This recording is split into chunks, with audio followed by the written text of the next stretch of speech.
अस्सलाम वालेकुम।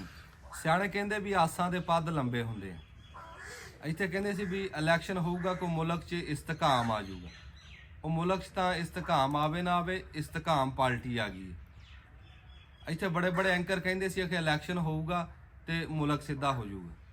मैनू एक गल चेते आई आ भी किसी मुल्क की फौज ने ना एक बंदा तैयार किया, पक्की उम्र का सियाणा बंदा, दूए मुल्क की जसूसी वास्ते। ਉਹਨੂੰ ਜਹਾਜ਼ 'ਚ ਬਹਾ ਕੇ ਤਾਂ ਲੈ ਗਏ। ਉੱਥੇ ਜਾ ਕੇ ਉਹਨੂੰ ਪੈਰਾਸ਼ੂਟ ਪਵਾਈ ਤੇ ਉਹਨੂੰ ਕਹਿੰਦੇ ਵੀ ਅਖੇ ਤੂੰ ਪੈਰਾਸ਼ੂਟ ਖੋਲ ਲਈ, ਜਿੱਥੇ ਅਖੇ ਲੱਥੇਗਾ ਨਾ ਉੱਥੇ ਦੋ ਗੱਡੀਆਂ ਖਲੋਤੀਆਂ ਹੋਣਗੀਆਂ, ਉਹ ਤੈਨੂੰ ਲੈ ਜਾਣਗੀਆਂ। ਕਹਿੰਦਾ ਠੀਕ ਆ। ਇੰਨੀ ਗੱਲ ਕਰਕੇ ਉਹਨੂੰ ਧੱਕਾ ਦੇ ਕੇ ਜਾਂਦਾ ਕੀਤਾ ਤੇ ਉਹਨੇ ਉਹ ਪੈਰਾਸ਼ੂਟ ਦਾ ਬਟਨ ਦੱਬਿਆ, ਪੈਰਾਸ਼ੂਟ ਹੀ ਨਾ ਖੁੱਲੇ। ਸਿਆਣਾ ਬੰਦਾ ਸੀ, ਕਹਿੰਦਾ ਜਿਹੜੀ ਪੈਰਾਸ਼ੂਟ ਨਹੀਂ ਨਾ ਖੁੱਲਦੀ ਹੇਠ ਗੱਡੀਆਂ ਵਾਲਾ ਵੀ ਝੂਠ ਹੀ ਹੋਣਾ। ਮੈਨੂੰ ਤਾਂ ਮੁਲਕ ਸਿੱਧਾ ਹੁੰਦਾ ਕੋਈ ਨਹੀਂ ਦਿਖਦਾ, ਇਹ ਵੀ ਝੂਠ ਹੀ ਲੱਗਦਾ। फिर एक होर तेरा मैं गल तां कढ़ देवां, तू समझदा ना भी ये इलैक्शन तेरे मेरे करके हो रहा, ये सोची भी ना। ਜਿਹੜੇ असैम्बलियां चों बैठे सी ना वो आए हैं 4 दिन की छुट्टी, हल्कियां च रौनक मेला करके उन्होंने मुड़ के जाके असैम्बलियां च बह जाना। तू मैं इत्थे ताड़ियां मारदे रह जाना।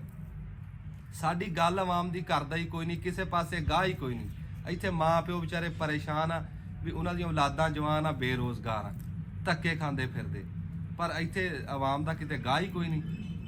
फिर जेड़े कोई नवीं पार्टियां दे बंदे आ, चलो वो झूठ मारन आके उन्हां दा बनदा, ते ਜਿਹੜੀਆਂ ਪੁਰਾਣੀਆਂ ਪਾਰਟੀਆਂ ਲਿਆ ਉਹ ਜਿਹੜੇ 76 ਸਾਲ ਤੋਂ ਉਹਨਾਂ ਨੂੰ ਕਿਹੜੀ ਲੋੜ ਆ।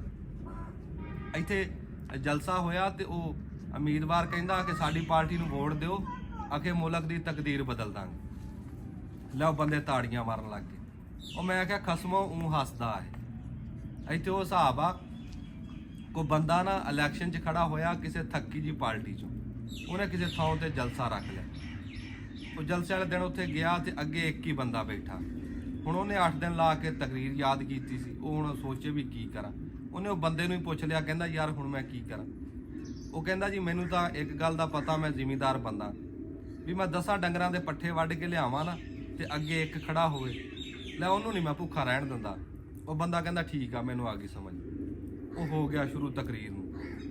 10 ਮਿੰਟ 20 ਮਿੰਟ ਅੱਧਾ ਘੰਟਾ, ਜਦੋਂ ਪੌਣਾ ਕੁ ਘੰਟਾ ਹੋਇਆ ਨਾ ਉਹ ਬੰਦਾ ਖੜਾ ਹੋ ਗਿਆ।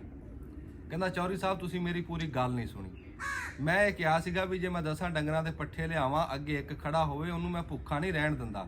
ਮੈਂ ਇਹ ਨਹੀਂ ਸੀ ਕਿਹਾ ਵੀ ਉਹ 10 ਦੇ ਪੱਠੇ ਇੱਕ ਨੂੰ ਪਾ ਦੂੰਗਾ।